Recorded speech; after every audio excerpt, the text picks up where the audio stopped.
Hi everyone, I'm Daniela and welcome to Black Cat Kitchen.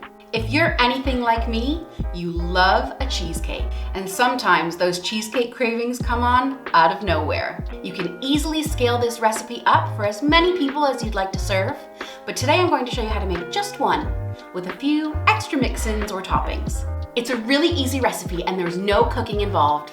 So let's get started. See the description below for a list of ingredients. First, you'll want to melt a teaspoon and a half of unsalted butter. Crush up 2 digestive biscuits, or you can use 3 tablespoons of graham cracker crumbs. I'm using a mallet to crush them up, but you can easily pop them in a bag and use a rolling pin and crush them that way. Now stir in our melted butter until all of our cookie pieces are nicely coated. Spoon your biscuity bits into the bottom of a glass. I'm reserving just a little sprinkle for the top. Tamp down your biscuits with a slightly smaller glass or the back of a spoon just to get that nice crusty texture. Crust done. Into our mixing bowl goes 50 grams of cream cheese, a tablespoon of powdered sugar, and about a half teaspoon or so of vanilla. Combine that together until it's nice and smooth. Into our mix goes 50 milliliters of double or heavy cream. We're going to whisk that together not very long, just until the cream starts to get fluffy. Once your mixture is this nice thick texture, you can pop it onto your crust. I like to pipe it in, but you can just as easily put it over with a spoon. And then using the back of a spoon, spread it so it's nice and flat. Sprinkle your reserved crumbs on the top and pop it in the fridge. This is arguably the hardest part of the recipe. You need to chill your cheesecake for 30 minutes before eating it. You can make this cheesecake well in advance and it lasts at least 24 hours in the fridge.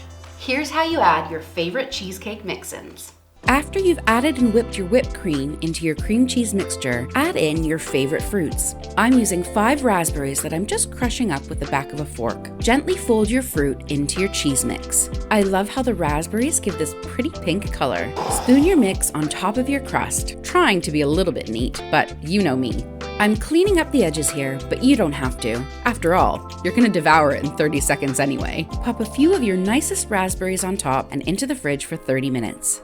I'm going to show you how to make a super easy fruit sauce.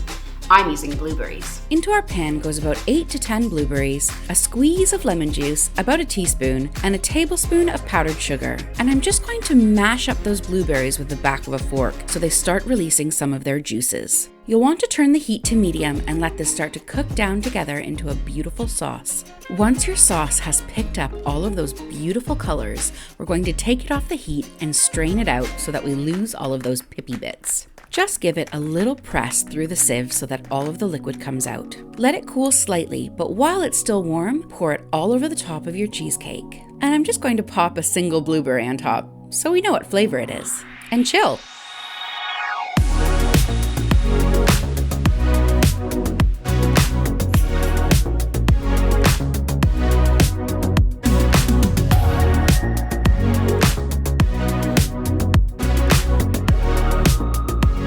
You're looking for a no-bake cheesecake to feed a crowd, check out my Oreo cheesecake here.